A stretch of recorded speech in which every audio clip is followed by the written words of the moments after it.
दोस्तों, स्वागत है आपका मेरे YouTube चैनल इंग्लिश बाबू पर।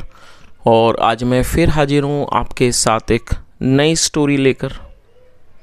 और दोस्तों, आज जो स्टोरी मैं आपके लिए लेकर आया हूँ, ये एक शॉर्ट और बहुत ही प्यारी सी कहानी है, बहुत ही अच्छे मैसेज के साथ। और दोस्तों, आज की जो कहानी है, इस कहानी में आपको कुछ नए इंग्लिश के वर्ड मीनिंग सीखने को मिलेंगे, उनकी करेक्ट प्रोनाउंसिएशन के बारे में पता चलेगा। और हमेशा की तरह जो इसका ग्रामर का पार्ट है उसे बिल्कुल डिटेल में कवर करेंगे, तो आप एक एक स्ट्रक्चर को आप बड़ी आसानी से सीख पाएंगे।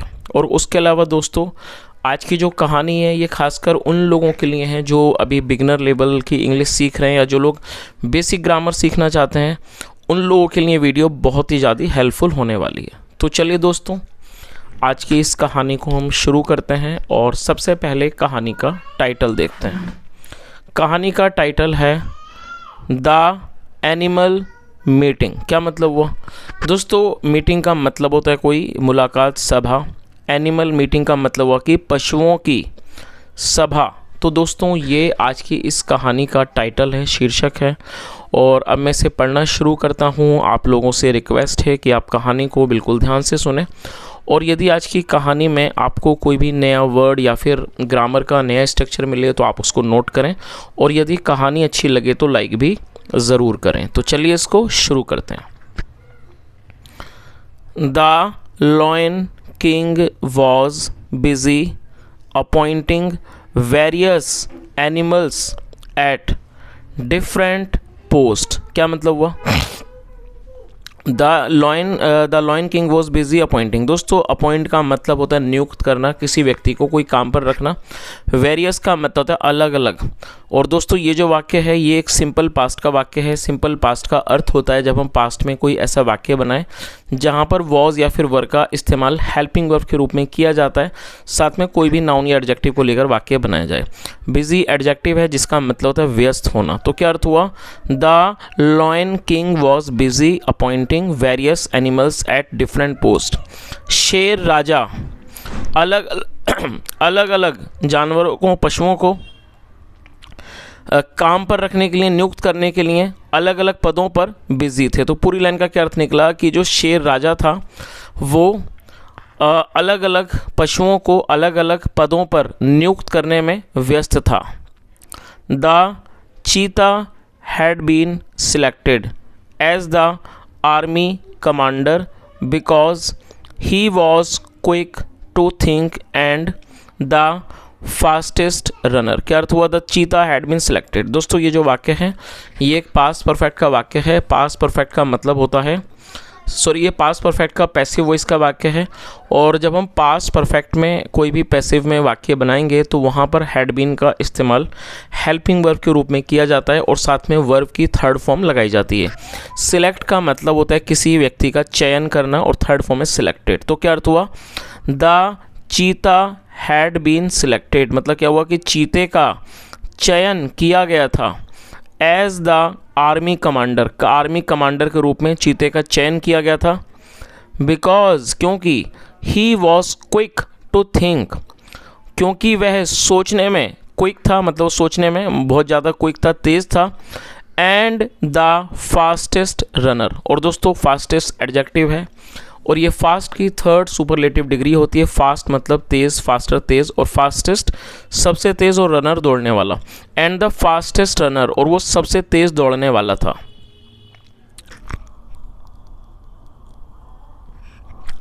The wise elephant had been made the prime minister. और दोस्तों, ये जो वाक्य है ये भी पास्ट परफेक्ट का पैसिव वॉइस का वाक्य है, जहां पर हैड बीन के साथ वर्ब की थर्ड फॉर्म लगाई गई है। मेक का अर्थ होता है बनाना और थर्ड फॉर्म है मेड। तो क्या अर्थ हुआ? The wise elephant. और दोस्तों, आप इस शब्द को भी नोट कर लीजिए, WISE, इसे वाइज पढ़ेंगे और ये एडजेक्टिव है। वाइज का मतलब होता है समझदार या फिर बुद्धिमान। तो क्या अर्थ हुआ कि the wise elephant had been made the prime minister.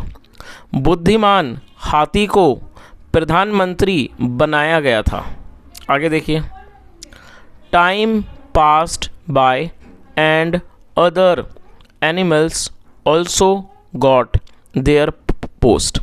दोस्तों टाइम पास का अर्थ होता है समय का गुजरना, और ये वर्ब की सेकंड फॉर्म है, और ये पास्ट इंडेफिनिट का ही अफर्मेटिव वाक्य है जहाँ सेकंड फॉर्म का प्रयोग किया जाता है।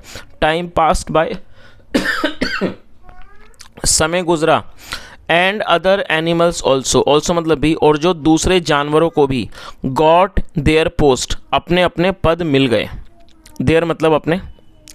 In the end, in the end का मतलब होता है कि अंत में। Only the rabbit, the tortoise and the donkey were left.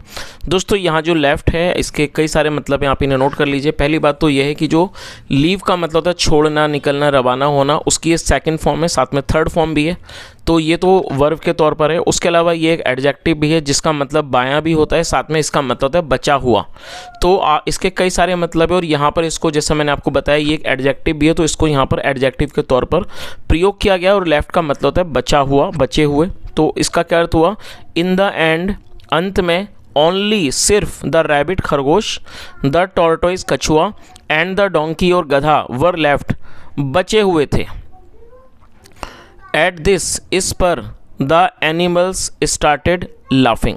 दोस्तों यहाँ पर देखिए स्टार्टेड के साथ फोर्थ फॉर्म का यूज़ किया गया है। जब हम कोई भी ऐसा वाक्य बनाएंगे जहाँ पर लगा लगी के बाद कोई भी वर्ब क्रिया हो, जैसे कि वह नाचने लगा, वह दौड़ने लगा, हम खेलने लगे, तो ऐसे वाक्यों में इस सब्जेक्ट के बाद स्टार्टेड और वर्ब की फोर्थ फॉर्म का यूज़ किया जाता है। तो क्या अर्थ हुआ? एट दिस, एट दिस का मतलब इस बात पर, द एनिमल्स स्टार्टेड लाफिंग, जो जानवर थे, पशु थे, वो हंसने लगे। चलिए दोस्तों यहाँ पर मैं आपको एक छोटी सी एक्सरसाइज देता हूँ। मैं आपको दो वाक्य देता हूँ इसी स्ट्रक्चर के, तो आप इन दोनों को जरूर ट्रांसलेट करें और कमेंट में बताएं। पहला वाक्य को आप लिख लीजिए, वह खेलने लगा। आई रिपीट द सेंटेंस, वह खेलने लगा। अब आप दूसरे वाक्य को भी नोट कर लीजिए, राजू मेहनत करने लगा। I repeat the sentence, Raju मेहनत करने लगा। और दोस्तों इसमें जो वर्ब है, क्रिया है, दूसरे वाक्य में मेहनत करना, उसको वर्क हार्ड कहते हैं, तो आप इसका भी ध्यान रखें। दोनों वाक्यों को ट्रांसलेट करें, कमेंट में बताएं। आगे देखिए, द ज़ेब्रा सेड, ज़ेब्रा ने कहा। ज़ेब्रा सेड, ज़ेब्रा ने कहा। The rabbit gets scared easily, and the tortoise takes hours to move an inch. क्या अर्थ हुआ? ज़ेब्रा ने क्या कहा? The rabbit gets scared easily. दोस्तों देखिए यहाँ जो ये शब्द आप देख रहे हैं स्कैर्ड, ये एक एडजेक्टिव है, और आप इस चीज़ को समझें, जब आप किसी भी एडजेक्टिव को वर्ब के रूप में प्रयोग करेंगे तब आपको एक सपोर्टिंग वर्ब का यूज़ करना होता है। हालांकि यदि आप इसको एक सिंपल प्रेजेंट या सिंपल पास्ट में यूज़ करेंगे तब आपको किसी भी प्रकार की सपोर्टिंग वर्ब का यूज़ नहीं करना होगा। जैसे मैं एक एग्जांपल देता हूँ, मान लीजिए वाक्य है, जैसे ये जो शब्द आप देख रहे हैं एडजेक्टिव है, स्कैर्ड का मतलब होता है डरा हुआ या फिर भयभीत।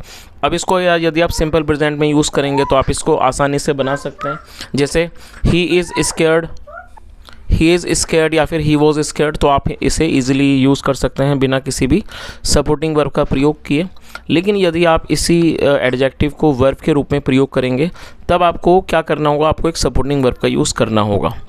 तो इस चीज़ को भी आप नोट करें, जब आप किसी भी एडजेक्टिव को वर्ब के रूप में प्रयोग करना चाहते हैं तो एक सपोर्टिंग वर्ब का आपको यूज़ वहाँ पर करना होता है। तो यहाँ पर सपोर्टिंग वर्ब के रूप में गेट का प्रयोग किया गया है। गेट स्कैर्ड का अर्थ होता है डर जाना, भयभीत हो जाना, और ये प्रेजेंट इंडेफिनिट का अफर्मेटिव वाक्य है। और प्रेजेंट इंडेफिनिट का रूल ये है कि यदि उसमें सब्जेक्ट सिंगुलर नाउन होगा, ही, शी, इट या सिंगुलर नाउन, तब हमें वर्ब की फिफ्थ फॉर्म का यूज़ वहाँ पर करना होता है। तो यहाँ पर गेट की जो फिफ्थ फॉर्म है वो है गेट्स, और इस सपोर्टिंग वर्ब के रूप में इसका प्रयोग किया गया, और साथ में ये एडजेक्टिव है। तो एडजेक्टिव को वर्ब बनाने के लिए यहाँ पर सपोर्टिंग वर्ब का यूज़ हुआ है। तो क्या अर्थ हुआ? The rabbit gets scared easily, easily मतलब आसानी से, खरगोश आसानी से डर जाता है। एंड द टॉर्टोइज, और जो कछुआ है, टेक्स आवर्स, वो कई घंटे लेता है, to move an inch, to move मतलब हिलना, मतलब कि 1 इंच हिलने में वो कई घंटे लेता है। तो जो ज़ेब्रा था उसने क्या कहा कि जो खरगोश है वो आसानी से डर जाता है, और जो कछुआ है वो 1 इंच हिलने में कई घंटे लेता है।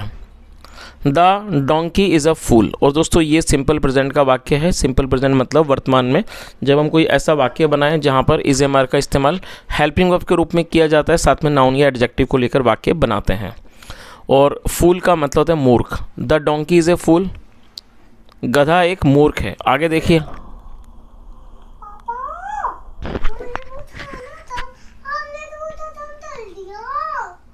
They can not get any post in the royal court, और दोस्तों दे का मतलब होता है वे या फिर वे लोग। जब सब्जेक्ट में एक से ज़्यादा लोग शामिल होते हैं तो वहाँ पर दे का इस्तेमाल किया जाता है, जो कि एक प्लूरल नाउन है, और जिसका मैंने मतलब बताया दे का मतलब वे या फिर वे लोग, जो कि एक प्लूरल नाउन है। They can not get any post in the royal court, तो उन्होंने क्या कहा कि इन्हें शाही दरबार में कोई भी पद नहीं मिल सकता, या कह सकते हैं ये शाही दरबार में कोई भी पद नहीं पा सकते। But the lion king lion said, लेकिन शेर राजा ने कहा, नो फ्रेंड्स, नहीं दोस्तों, प्लीज़ डोंट टीज देम। दोस्तों TEASE आप इसे नोट कर लीजिए। टीज़ का मतलब होता है किसी की मजाक उड़ाना, किसी को चिढ़ाना। तो जो शेर राजा था उसने कहा कि नहीं दोस्तों, please don't tease them, them मतलब कि उन्हें कृपया इन्हें मत चिढ़ाओ। All animals have different and unique qualities. दोस्तों ये जो वाक्य है ये एक प्रेजेंट का पजेसिव वाक्य है। सबसे पहले आप पजेसिव को समझ लीजिए। पजेसिव क्या होता है? पजेसिव का अर्थ होता है जब हम वर्तमान में कोई भी ऐसा वाक्य बनाएं जहां पर ये दर्शाते हैं कि वर्तमान में किसी व्यक्ति के पास कुछ भी है, तो ऐसे वाक्यों को पजेसिव का वाक्य कहा जाता है जहाँ पर हैज़ या फिर हैव का इस्तेमाल हेल्पिंग वर्ब के रूप में किया जाएगा। आई, वी, यू, दे प्लूरल में हैव का यूज़ किया जाएगा, ही, शी और सिंगुलर नाउन में हैज़ का। तो यहाँ जो सब्जेक्ट है वो कई सारे वो प्लूरल नाउन है, जो आप देख सकते हैं एनिमल से प्लूरल नाउन है जिसके साथ हैव का यहाँ पर यूज़ किया गया है। तो उसने क्या कहा? All animals have different and unique qualities. सारे पशुओं के पास अलग और विशेष गुण हैं। The rabbit will be our messenger. तो उसने क्या कहा? विल बी का मतलब होता है होना, the rabbit will be our messenger, और मैसेंजर का मतलब होता है संदेशवाहक, कि खरगोश हमारा संदेशवाहक होगा। बिकॉज क्योंकि ही रन्स फास्ट, क्योंकि वह तेज़ दौड़ता है। और दोस्तों ये प्रेजेंट इंडेफिनिट का ही अफर्मेटिव वाक्य है, जहाँ जब मैंने आपको बताया था कि यदि सब्जेक्ट ही, शी, इट या सिंगुलर नाउन होगा उसके साथ फिफ्थ फॉर्म लगाई जाती है, तो यहाँ ही के साथ फिफ्थ फॉर्म लगाई गई है। तो उसने क्या कहा शेर राजा ने कि the rabbit will be our messenger, खरगोश हमारा संदेशवाहक होगा, बिकॉज ही रन्स फास्ट, क्योंकि वे तेज़ दौड़ता है।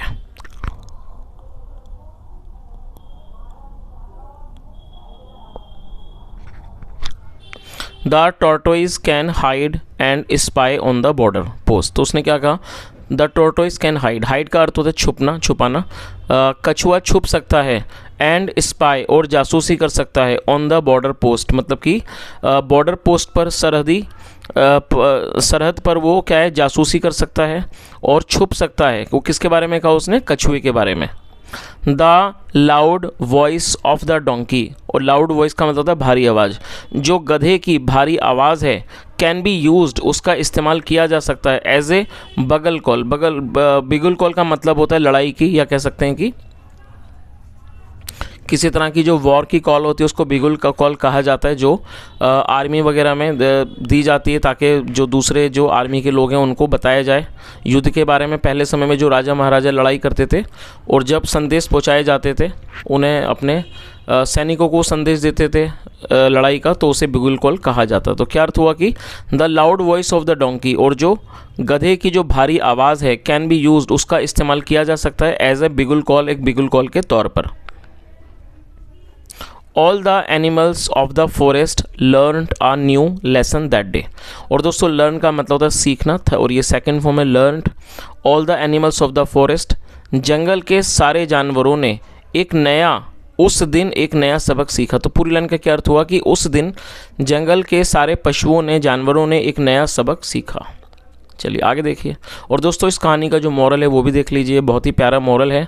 We must learn to respect everyone. दोस्तों मस्ट का यूज़ वाक्यों में आवश्यक सलाह को दर्शाने के लिए किया जाता है।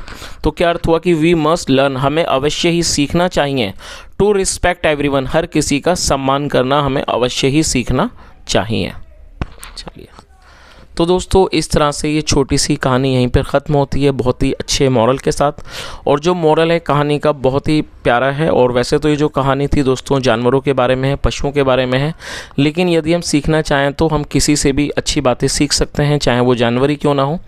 तो यहाँ जो इस कहानी के माध्यम से बात सिखाई गई है दोस्तों, वो हमारे जीवन पर भी हमारे जीवन के लिए भी बहुत ज़्यादा ज़रूरी है, क्योंकि यहाँ पर यही सिखाया गया है कि हर व्यक्ति के अंदर अपने गुण होते हैं, हर व्यक्ति में कोई ना कोई एक गुण होता है। तो कभी भी दूसरे व्यक्तियों को अपने से कम नहीं समझना चाहिए, या फिर दूसरों का उपहास नहीं उड़ाना चाहिए। जैसे हमने कहानी में देखा कि ये जो तीनों छोटे छोटे जानवर थे, इनकी मजाक उड़ाई जा रही थी, लेकिन इनके अंदर भी कुछ ना कोई गुण थे जिनकी वजह से इन्हें भी अच्छे अच्छे पद दिए गए। तो दोस्तों, कहानी जो है वो एक कहानी तो कहानी है, लेकिन कहीं ना कहीं जो कहानी का जो मैसेज है वो बहुत बड़ा है, हमें सिखाने वाला है। हमें हर किसी का सम्मान करना चाहिए, यही इस कहानी का मॉरल है। So friend, today this was the today's session. I hope you really enjoyed this, and if you did so, then do like this video and subscribe the channel if you have not subscribed. And apart from this guys, sometime I keep getting such comments where you guys asking me, sir, how can we improve our English? So guys, it's very simple thing that if you really want to improve your spoken English, then you have to speak in English. That is the only thing which you can do. And how you can do that? You can practice with your friends, and just try to talk to your friends, your family members in English only. And you can do other activities also. Maybe you can just stand in front of a mirror, try to talk to yourself, and try to start thinking in Hindi, because when you do these type of practices, you will surely see a lot of improvement in your English. So guys, these are the things which I just told you, and if you really enjoyed this session, do like this video. And if you have any type of valuable suggestion, any feedback for the channel, you can just leave your comment in the comment section. Thank you so much for listening. Have a nice day and bye.